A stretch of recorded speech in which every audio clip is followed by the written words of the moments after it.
기온이 35도를 웃도는 찜통 더위 속에 차에서 잠을 자다가는 자칫 변을 당할 수 있어 주의가 요구됩니다. 자치단체가 운영하는 물놀이 쉼터가 안전하고 알뜰한 피서지로 인기를 모으고 있습니다.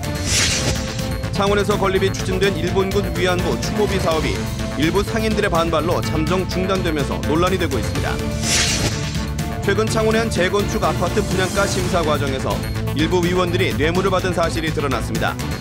분양가가 어떻게 산정되고 있고 개선책은 있는지 집중 취재했습니다.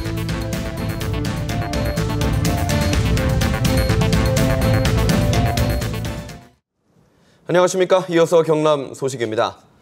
오늘 경남의 낮 최고 기온이 38.4도까지 오르는 등 찜통 더위가 열흘 넘게 이어지고 있습니다. 요즘 같은 무더위에 차 안에서 에어컨을 켜놓고 장시간 잠을 자다가는 자칫 목숨을 잃을 수도 있습니다. 보도에 손은혁 기자입니다.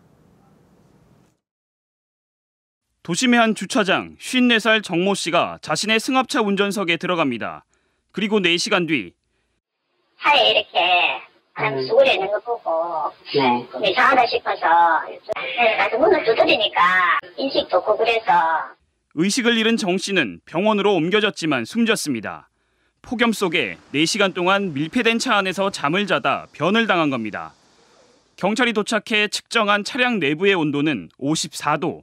숨진 정 씨의 팔에는 화상의 흔적도 발견됐습니다.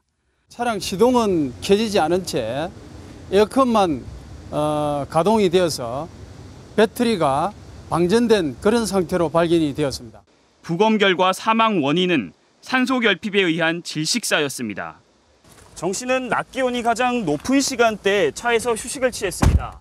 차량이 완전 밀폐돼 있었던 것이 문제였습니다. 사우나 불가마 같은 곳에서 장시간 잠을 잔 셈입니다. 거의 90도 이상까지 올라가는 경우도 있었습니다. 기계적인 부분으로 이제 송풍을 해주지 않는 이상 거의 이제 원활하지 않다고 보시는 게. 불가피하게 차 안에서 휴식할 때는 그늘진 곳에 차를 대고 창문을 일부 열어놔야 합니다. KBS 뉴스 손원혁입니다. 어제부터 오늘 오전까지 하루 동안 창녕 지역 4천여 가구에 수돗물 공급이 중단돼 주민들이 큰 불편을 겪었습니다. 창녕군 상하수도 사업소는 어제 광역상수도 관로에 이음부가 빠져 보수 공사를 하면서 창녕군 남지읍 4,800여 가구에 어제 오전 10시부터 오늘 오전 9시까지 수돗물 공급이 중단됐다고 밝혔습니다. 창녕군 소방서가 생활용수 급수 지원을 했지만 주민들이 찜통 더위 속에 갑작스러운 단수로 큰 불편을 겪었습니다. 피서철이 다음 주면 막바지로 접어드는데요. 자치단체가 직접 운영하는 물놀이 쉼터가 안전하고 알뜰한 피서지로 인기를 끌고 있습니다. 보도에 황재락 기자입니다. 힐링 관광 명소로 떠오른 산청 동이보감촌입니다. 호랑이 모양 대형 폭포 아래 깔끔한 야외 수영장이 들어섰습니다. 쏟아지는 물줄기를 막고 있으면 숨막힐 정도의 더위는 저만치 사라집니다. 청정 지하수를 이용한 수영장은 입장료와 샤워, 주차 요금까지 모두 무료. 입소문이 나면서 평일에만 1,000여 명, 주말에는 2,000여 명의 피서객이 몰립니다. 애들 놀기가 너무 편하고요. 어른들도 그 옆에서 같이 쉴 수가 있고 경치도 좋아서 어제도 왔었는데 오늘 또 오게 됐어요. 가족 단위 관광객이 몰리면서 산청구는 수영장 운영 기간을 연장하는 방안도 검토하고 있습니다. 불편함이 없도록 편히 쉬고 가실 수 있게끔 하는데 이곳 수영장은 주로 수질 관리와 주차 안내 그 부분만 중점을 두고 있습니다. 함안군 야외공원에 새로 들어선 작은 물놀이터. 물장구를 치고 물 미끄럼틀을 타는 아이들은 물놀이 재미에 흠뻑 빠졌습니다. 함안군이 무료로 운영하는 이 시설은 철저한 수질 관리는 기본. 안전요원까지 곳곳에 배치돼 물놀이 안전사고 걱정도 없습니다. 주 1회 수질 검사와 그다음에 자원봉사자를 동원하여 쓰레기는 물론 수질에 대한 관심을 특별히 가지고 자치단체가 운영하는 작지만 알찬 물놀이 시설들이 철저한 안전관리와 알뜰한 비용으로 새로운 피서지로 주목받고 있습니다. KBS 뉴스 황재락입니다. 70주년 광복절에 맞춰 끝낼 예정이었던 일본군 위안부 추모비 건립 사업이 차질을 빚고 있습니다. 창원시는 일부 상인들의 반발을 이유로 공사를 잠정 중단했습니다. 김준원 기자의 보도입니다. 33도가 넘는 찜통 더위에 주민 20여 명이 모였습니다. 일본군 위안부 추모 소녀상이 세워질 광장 인근에 상인과 건물주입니다. 이들은 추모비 건립이 결정되자 영업상의 불이익이 예상된다며 크게 반발하고 있습니다. 술집거리에 소녀상 경건한 소녀상이 설치되는 것은 상식적으로도 맞지 않습니다. 죽은 동상이 살아있는 상인을 위해 가하는 거랑 똑같다 아닙니까? 마산 오동동은 일본군 위안부 강제동원의 중간 직결지였다는 역사적 의미를 지닌 장소. 창원시 마산 아포구의 오동동과 동소동 주민 560명을 대상으로 한 여론조사 결과 전체 60%가 동의를 하면서 최종 결정됐습니다. 이 오동동 지역 주민이 정말 이런 공적인 명령에 적극적으로 협력하고 양보하고 그런 모습을 좀 보여달라고 정말 설득하고. 창원시는 반발하는 민원인을 중재하지 못하고 공사를 잠정 중단하기로 했습니다. 눈앞에 이제 공사를 하다 보니까 이미 더 생긴 거죠. 중재도 해보고 했지만 타입이 잘 안 됐습니다. 사업을 더 추진하는 것도 여러 가지 어려운 상황입니다. 창원 시민이 모금한 9,800만 원으로 추진된 위안부 추모비 건립 사업. 소녀상은 이미 제작이 끝났지만 언제 세워질 수 있을지 기약이 없습니다. KBS 뉴스 김준원입니다. 최근 창원의 한 재건축 아파트 분양가 심사 과정에서 심의위원들이 뇌물을 받은 사실이 드러나면서 아파트 분양가 산정 과정에 투명성 논란이 일고 있습니다. 먼저 아파트 분양가는 어떻게 책정되는지 오종우 기자가 취재했습니다. 최근 아파트 분양가 심사 과정에서 심사위원들에게 뇌물이 오간 창원의 한 재건축 아파트 단지. 아파트 분양가 산정 과정에 로비는 가능할까? 창원시의 아파트 분양가 심사위원회는 교수와 공무원 등 모두 11명으로 구성됐습니다. 심사위원장을 뺀 위원 10명이 예상 분양가를 써내고 최고가와 최저가를 뺀 남은 8명의 평균으로 분양가가 결정됩니다. 위원별로 이제 분양 가격을 이제 제시를 하는 방식입니다. 그 중에서 이제 위원장이 최고가, 최저가를 제외한 그 평균 가격을 이제 제시를 하는 거지. 철저한 비용과 원가 분석으로 분양가가 산정되는 것이 아니라 위원들이 일방적으로 써낸 금액이 기준이 되는 겁니다. 문제는 이 같은 허술한 민간 아파트 분양가 심사조차도 지난 4월부터는 의무사항은 아닙니다. 민간 건설업체가 분양가를 자율적으로 결정하는데 분양가 상승의 요인이 되고 있습니다. 가격은 거품이 더 심해지고 천정부지로 올라갈 수밖에 없는 상황입니다. 그렇다고 원가 공개를 하려면 원가 공개는 절대 하지 않습니다. 영업 비밀이라고 해서.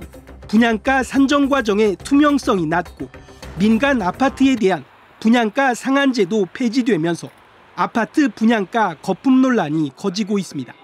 KBS 뉴스 오종우입니다. 이렇게 분양가를 심의해야 할 위원들이 뇌물을 받은 것으로 드러나자 창원시가 개선책을 마련하고는 있지만 근본적인 대책은 되지 못한다고 전문가들은 지적합니다. 계속해서 박상현 기자의 보도입니다. 창원시가 추진하는 분양가 심의위 개선 방향은 기밀성 유지입니다. 위원이 고정되면 로비에 취약할 수밖에 없는 만큼 인력 풀 제도를 도입해 누가 심의를 할지 알 수 없게 하겠다는 겁니다. 30명 정도 이제 더 심의위원 위촉을 갖다 숫자를 늘리고 당일 심의할 적에 심의위원들한테 개별적으로 통보를 해가지고 그날 모여가지고 심의를 갖다 심도 있게 하루 종일 한다든가 해야죠. 하지만 이렇게 되면 심의가 부실해질 수 있습니다. 자료만 수백 쪽에 이르는데 아무리 전문가라고 하더라도 검토할 시간이 부족하기 때문입니다. 전부 계산 문제고 가격 자체를 산정하기 때문에 심사위원들이 며칠 동안 꼼꼼히 챙겨보고 문제점을 짚고 대안을 제출할 시간을 줘야 되는데 게다가 분양가 결정 방식도 전면적으로 바꿔야 한다는 지적입니다. 위원 개인의 주관적 평가에 의한 결정이 아니라 위원회가 비용을 철저히 검증해 원가의 적정 이윤을 보장해주는 수준에서 분양가를 결정해야 한다는 겁니다. 하나하나 항목별로 이 가격을 이게 적용하는 게 맞는지, 그러면 구청에서 이게 검토가 맞다 아니면 틀렸으니까 조정해라 이렇게 해가지고 이제 최종 가격 조정을 해주는 거지. 민간 택지 아파트가 분양가 심의에서 제외된다 하더라도 공공택지의 아파트 가격이 주변 아파트의 기준이 될 수 있는 만큼 분양가 심의위원회에 투명하고 합리적인 운영이 절실합니다. KBS 뉴스 박상현입니다.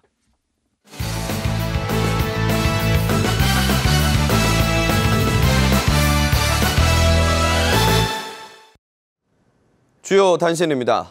국립수산과학원이 남해안의 적조 출현주의보를 거제시 이른면 지심도에서 부산시 기장군 장안읍까지 신규 발령했습니다.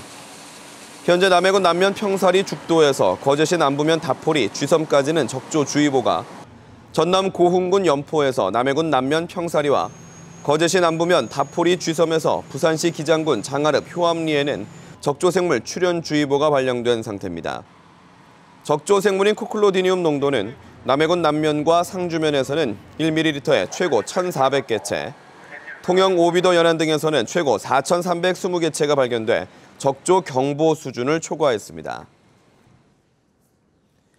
경남교육청이 성범죄 연로교사는 직위 해제를 통해 즉각 학생들과 격리하고 무관용의 원칙을 적용해 최소 해임 처분하기로 했습니다. 또 학교 내 성폭력 신고와 상담을 위한 전담 교원을 학생과 교원 등 유형별로 각각 지정 운영하고 피해자 신분 노출 방지와 비밀 유지를 위해 온라인 신고처를 개설할 계획입니다. 경상남도가 올해 항노화 바이오 산업과 전문 인력 육성에 30억 원을 지원합니다. 경상남도가 중점 지원하는 분야는 산양삼과 새싹삼, 표고버섯 균사체 등을 활용해 건강식품과 기능성 화장품을 생산하고 관련 제품과 기기의 해외 인증을 받는 것으로 15억 원이 지원됩니다.